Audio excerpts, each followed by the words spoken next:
Hello guys, India versus England semifinal 2 ಪಂದ್ಯಕ್ಕೂ ಮುನ್ನ team ಇಂಡಿಯಾಗೆ ಬೆಳಗ್ಗೆ ಬಂತು ಶಾಕಿಂಗ್ ನ್ಯೂಸ್. ಸ್ಟಾರ್ ಆಟಗಾರ ತಂಡದಿಂದ ಇದೀಗ ಹೊರಗೆ ಹೋಗಿದ್ದಾರೆ. ಯಾರು ಹೋಗಿದ್ದಾರೆ, ಏನು ಆಯ್ತು ಅಂದ್ಕೊಳ್ಳೋದ್ರೆ ನೋಡ್ಬೋದು.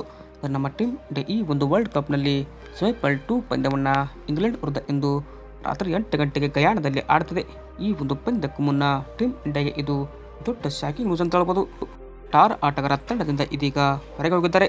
ಯಾರಪ್ಪ ಅಂತಂದರೆ ನೋಡ್ಬೋದು, ಶಿವಮ್ ದುಬೆ ಈಗ ರಿಪ್ಲೇಸ್ಮೆಂಟ್ ಪ್ಲೇಯರ್ ಆಗಿ ಟೀಮ್ ಇಂಡಿಯಾಗೆ ಎಂಟ್ರಿ ಕೊಟ್ಟಿದ್ದಾರೆ. ಬಟ್ ವರ್ಲ್ಡ್ ಕಪ್ಪಲ್ಲಿ ಅವರು ಇದ್ದಾರೆ. ಬಟ್ ಇದು ವರ್ಲ್ಡ್ ಕಪ್ಗೆ ಅಲ್ಲ, ನಮ್ಮ ಟೀಮ್ ಇಂಡಿಯಾ ಜಿಂಬಾಬ್ವೆ ವಿರುದ್ಧ T20 ಸರಣಿ ಕೂಡ ಇಲ್ಲಿ ಆಡ್ತಿದೆ. ಅಂದರೆ 5 ಪಂದ್ಯಗಳ T20 ಸರಣಿ ಜುಲೈ 6ನೇ ತಾರೀಕಿಂದ ಆರಂಭ ಆಗ್ತಿದೆ. ಈ ಒಂದು ಪಂದ್ಯಕ್ಕೆ ಸ್ಟಾರ್ ಆಟಗಾರ ನಿತೀಶ್ ಕುಮಾರ್ ರೆಡ್ಡಿ ಅವರ ಹೆಸರು ಕೂಡ ಇಲ್ಲಿ ಇತ್ತು.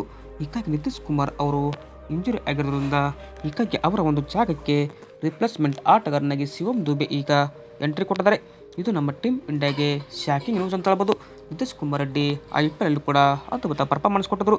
ಬಟ್ ಅವರ ಜಾಗಕ್ಕೆ ದುಬೆ ಅವರು ಒಳ್ಳೆಯ ಆಯ್ಕೆ ಅಂತಲೇ ಹೇಳ್ಬೋದು. ವಿಡಿಯೋ ಇಷ್ಟ ಆದರೆ ಲೈಕ್ ಮಾಡಿ. ಇದೇ ಥರ ಸ್ಪೋರ್ಟ್ಸ್ ಮಾಹಿತಿಗಾಗಿ ತಪ್ಪದೆ ನಮ್ಮ ಯೂಟ್ಯೂಬ್ ಚಾನಲ್ಗೆ ಸಬ್ಸ್ಕ್ರೈಬ್ ಆಗಿ. ಹಾಗೆ ಇಂಡಿಯಾ ವರ್ಸಸ್ ಇಂಗ್ಲೆಂಡ್ ಅಲ್ಲಿ ಯಾರು ಗೆಲ್ತಾರೆ ಅಂತ ಕಮೆಂಟ್ ಮಾಡಿ. Thank you.